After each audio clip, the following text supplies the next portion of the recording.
Good morning student. आप सभी को गुडविल कॉमर्स क्लासेस में हार्दिक अभिनंदन है।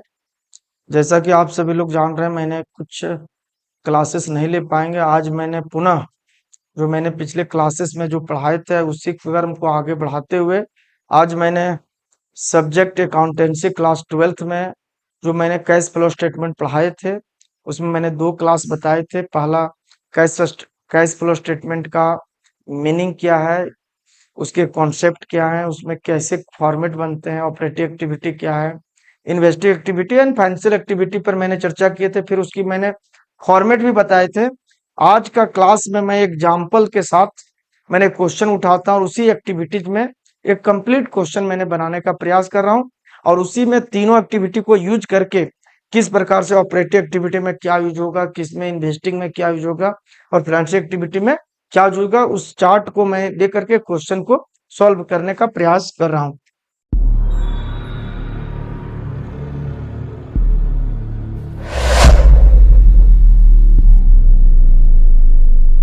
चलते हैं तो सबसे पहले ये मेरा बैलेंस शीट ऑफ एजॉन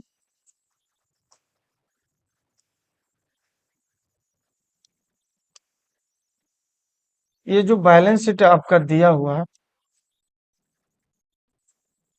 ये बैलेंस शीट में 2 इयर्स बैलेंस शीट रहेगा, फाइनेंशियल पोजीशन।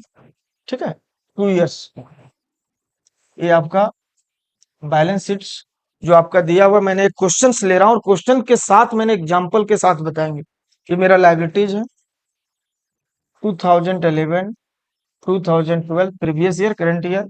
ये मेरा एसेट्स है, ये मेरा 2011 एंड 2012। ठीक है, अब चलता हूँ इस क्वेश्चंस को मैंने उठाता हूँ और इसको मैंने कैश फ्लो बनाएंगे। ठीक है, पहला मेरा आइटम्स लैंड एंड बिल्डिंग, ये वैल्यू 50,000 से 70,000 किया। प्लांट एंड मशीन, ठीक है, फर्नीचर्स 35,000। ठीक है, फिर है डेटर्स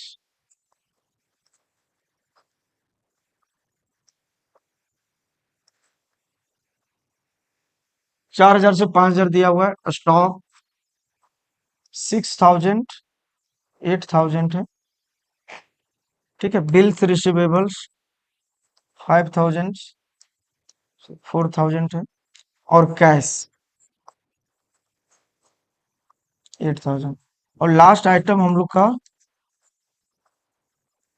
प्राइमरी एक्सपेंसेस 3,000। ये मेरा हॉरिजॉन्टल फॉर्म का बैलेंस शीट मैंने बनाया है। इसी प्रकार कुछ आइटम एसेट्स का भी रहेगा। ठीक है, जिसमें से डायरेक्ट मैंने लिख रहा हूँ शेयर कैपिटल। शेयर कैपिटल 80,000 से ले रहे हैं मेरा 1,05,000। उसके बाद जनरल रिजर्व है 60 से 30,000। ठीक है, उसके बाद पीएल आपके पास है 4,000 से 5,000। डिवेंचर्स है, डिवेंचर्स 6,000 8,000। उसके बाद मॉर्गेज आपका दे दिया है, मॉर्गेज 5,000 से 4,000। और क्रेडिटर्स 5 से 8।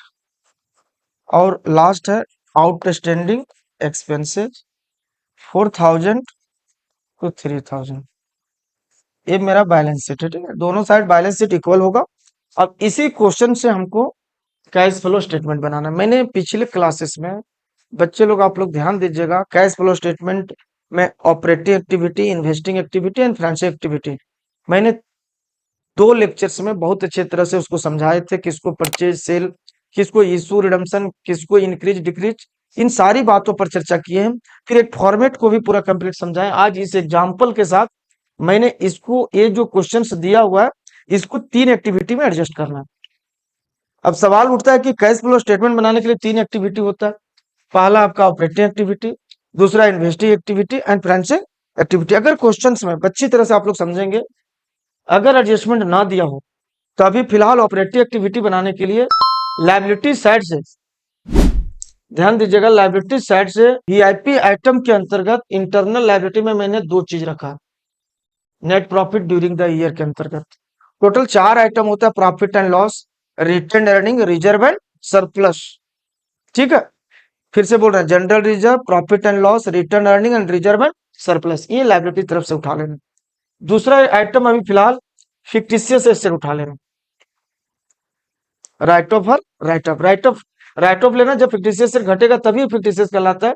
अगर इसका वैल्यू बढ़ जाता है तो फिक्स एसेट। उसके बाद करंट एसेट, कैश छोड़ करके ये, और फिर करंट लायबिलिटीज, ये ये 4 आइटम अभी हमने फिलहाल इस क्वेश्चन से, बैलेंस शीट से इसको हम लोग लेंगे तो मेरा ऑपरेटिंग एक्टिविटी बन के तैयार हो जाएगा। ठीक है, पहला आइटम आपका कंप्लीट हो जाएगा।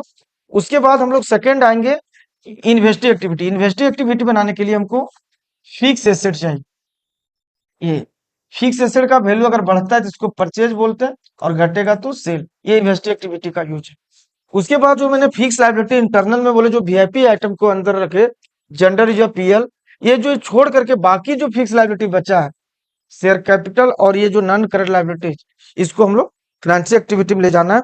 और ध्यान रखिएगा, फिक्स लायबिलिटी का अगर वैल्यू बढ़ेगा तो उसको हम लोग इशू बोलते हैं, और घटता है तो रिडम्पशन। ठीक है, और फिक्स एसेट का वैल्यू बढ़ेगा तो उसका हम लोग परचेज बोलते हैं, और घटेगा तो सेल। और फाइनेंशियल एक्टिविटी में हम लोग फिक्स लायबिलिटी यूज करेंगे, और बाकी करंट एसेट और करंट लायबिलिटी बढ़ता घटता तो उसको हम लोग इंक्रीज एंड डिक्रीज बोलते हैं।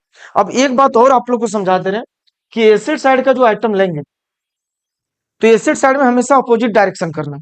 अगर एसेट बढ़ रहा है, हम कैश फ्लो स्टेटमेंट बनाएंगे, तो अगर एसेट बढ़ेगा तो कैश नहीं बढ़ेगा, कैश मेरा क्या होगा, घटेगा।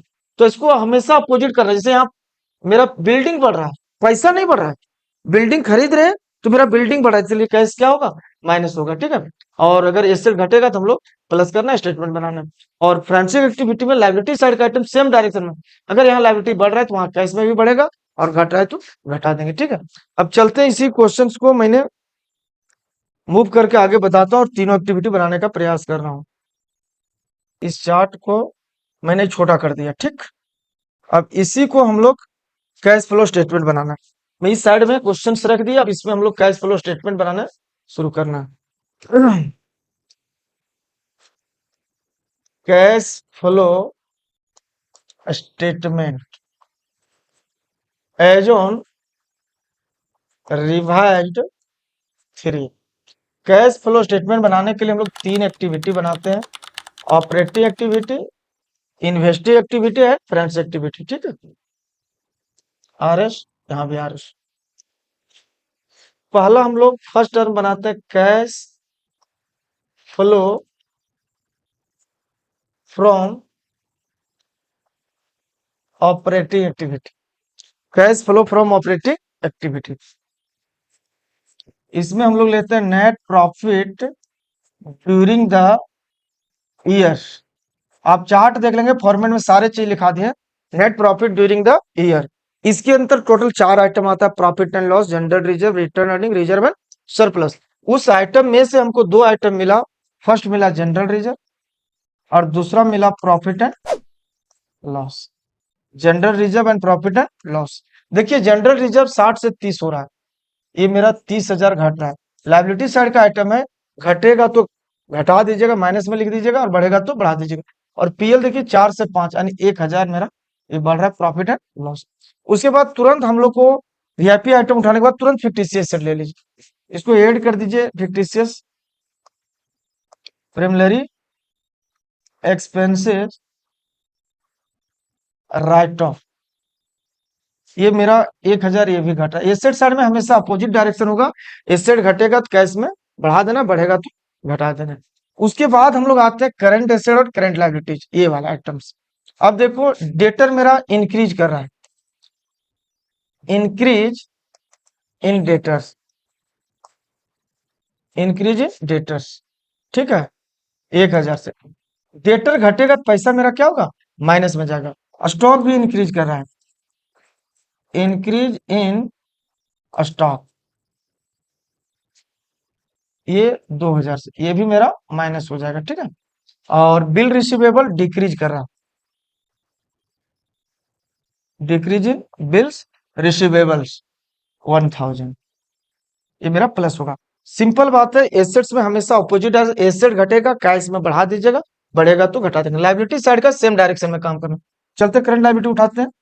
Increase in creditors, increase in creditors 3000, ठीक है। और decrease, decrease in outstanding expenses 1000। चलिए, मैंने इस बैलेंस शीट के चार्ट से मैंने net profit during the year VIP item को उठा लिया, ठीक है। उसके बाद फिक्टिशियस एसेट्स को ले लिया, और करंट एसेट को भी उठा लिया, और करंट लायबिलिटी आइटम हम लोग ले लिया, ठीक है। चलते तो हम लोग इसमें से एक कंप्लीट कर देंगे, इसको ऑपरेटिव एक्टिविटी मेरा बन के तैयार हो जाएगा। अगर ये आंसर ये प्लस में आता है तो हमेशा लिखना cash flow from operative activity. अब जोड़ दीजिए, माइनस में 30,001, 31 टू 33, और एक 34 मेरा माइनस में आया, ठीक है।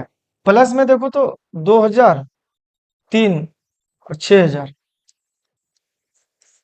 14 में 28,000 मेरा माइनस में आ रहा है। यहाँ आंसर लिख देंगे cash, cash used from, flow नहीं हुआ, पैसा यूज हुआ, cash use from operating activity, ठीक है। अब नेक्स्ट हम लोग चलते हैं second step, cash flow from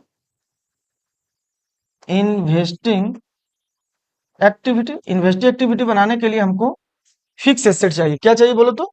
fix assets. थोड़ा डाउनफॉल करना होगा, ठीक है। अब ध्यान दीजिएगा, फिक्स एसेट मेरा 3 आइटम है, land and building, plant and machine and furniture. Land and building purchase हो रहा, purchase of land and building, purchase of land and building 20,000 से परचेज हो रहा। फिर प्लांट एंड मशीन घट रहा है, इसका मतलब सेल हो रहा है। अगर सेल करेंगे तो ऑटोमेटिक पैसा आएगा, सेल होगा तो प्लस होगा, परचेज होगा तो minus. Sale of plant and machine 30,000 plus में लिख दिया।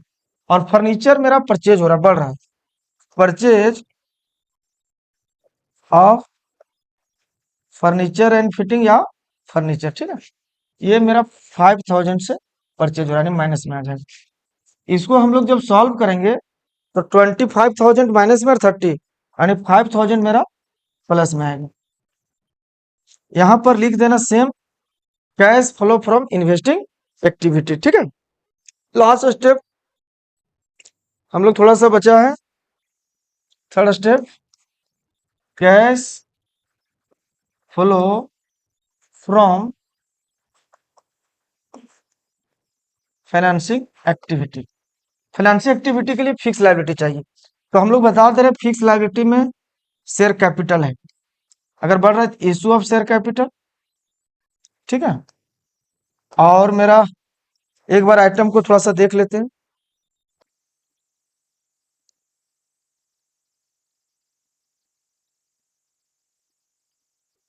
देखिए शेयर कैपिटल मेरा बढ़ रहा है, और बाकी डिवेंचर भी बढ़ रहा है 2000 से, और मॉर्गेज मेरा घट रहा है 1000 से, ठीक है।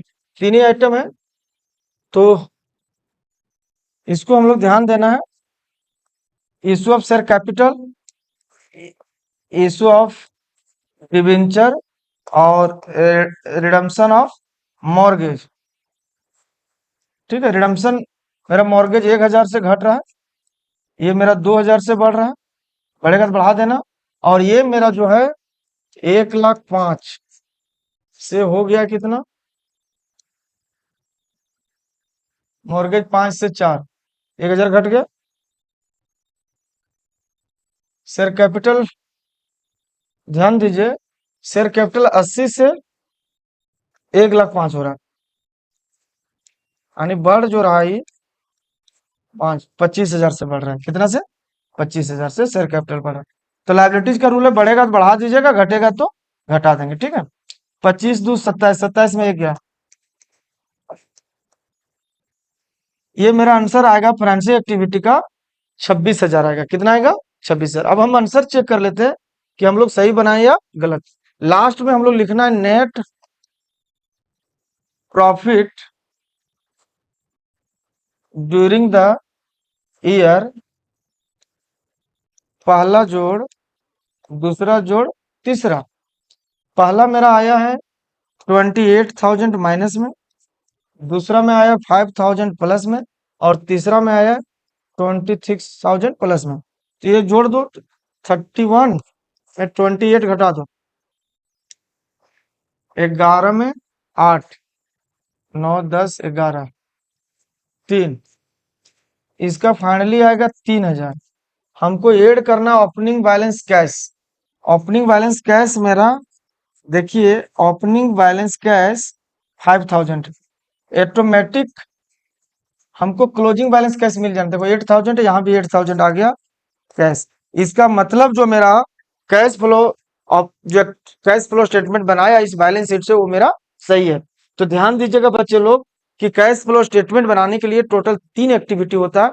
पहला ऑपरेटिंग एक्टिविटी, दूसरा इन्वेस्टिंग एक्टिविटी एंड तीसरा फाइनेंशियल एक्टिविटी। तो अभी फिलहाल ऑपरेटिंग एक्टिविटी बनाने के लिए आपको 4 आइटम यूज करना है। पहला net profit during the year, इसके अंदर 4 आइटम आता है। नेट प्रॉफिट ही रहेगा, profit and loss, general reserve, retained earning, reserve and surplus, या नेट प्रॉफिट या नेट लॉस। बढ़ेगा तो वैल्यू बढ़ा दीजिएगा, घटेगा तो घटा दीजिए। तुरंत फिक्टिशियस एसेट लीजिएगा, जो इंटेंजिबल एसेट जिसका वैल्यू बढ़ नहीं रहा है, घट रहा है, जिसको राइट ऑफ बोलते हैं या एमोर्टाइजेशन, वो घटेगा तो उसको ऐड कर दीजिए। उसके बाद करंट एसेट उठाइएगा, increase and decrease, current asset और करंट लायबिलिटी। करंट एसेट में यही ध्यान रखना है कि अगर करंट एसेट बढ़ेगा, इंक्रीज होगा, तो कैश में माइनस कर देना, और डिक्रीज होगा तो प्लस कर देना। लायबिलिटी में सेम डायरेक्शन में काम करना, अगर करंट लायबिलिटी बढ़ेगा तो इंक्रीज में ही रखना, प्लस में ही, और माइनस होगा तो डिक्रीज। इस प्रकार से आपका ऑपरेटिव एक्टिविटी बन के तैयार हो जाएगा। दूसरा आएंगे इन्वेस्टिंग एक्टिविटी। जब इन्वेस्टिंग एक्टिविटी बनाएंगे तो only fix asset and non operating receive का यूज करते हैं। तो अभी फिक्स एसेट का वैल्यू लेना, फिक्स एसेट अगर बढ़ता है तो उसको परचेज कर देना, एंड घटेगा तो सेल। परचेज होगा तो प्लस कर देना, और सेल होगा तो माइनस कर देना। ठीक है, उस प्रकार इन्वेस्टिंग बन के तैयार हो जाएगा। फाइनेंशियल एक्टिविटी में इंटरनल एक्सटर्नल दोनों लायबिलिटी मिला के फिक्स लायबिलिटी, और फिक्स लायबिलिटी का वैल्यू बढ़ेगा तो इशू होगा, इशू होगा तो प्लस होगा, और घटेगा तो रिडम्पशन, और रिडम्पशन होगा तो माइनस करें। इस प्रकार से फाइनली आप लोग बनाएंगे। लास्ट में लिखेंगे net profit during the year, first second third calculate कीजिएगा, जो फाइनली आएगा शेष उसमें ऐड कर दीजिएगा ओपनिंग बैलेंस कैश हो, बैंक, कैश इन हैंड, या कैश एडमेंट, या मार्केटेबल सिक्योरिटीज जो करंट मार्केटेबल दिया हुआ, अगर वो दिया हुआ तो उसको फाइनली ओपनिंग जोड़िए, ऑटोमेटिक आपका क्लोजिंग आइटम आ जाएगा। Thank you. इस प्रकार से मैं आज एग्जाम्पल के साथ आप लोग कैश फ्लो स्टेटमेंट बता दिए, फिर मैं पुनः एक दो और एग्जाम्पल विथ एडजस्टमेंट के साथ बताएंगे, आप लोग को अच्छी तरह से समझ में आ जाएगा। आप लोग इस वीडियो को ज्यादा से ज्यादा सब्सक्राइब एंड लाइक करवा दीजिएगा, ताकि और बच्चे को बेनिफिट हो सके। धन्यवाद, थैंक यू।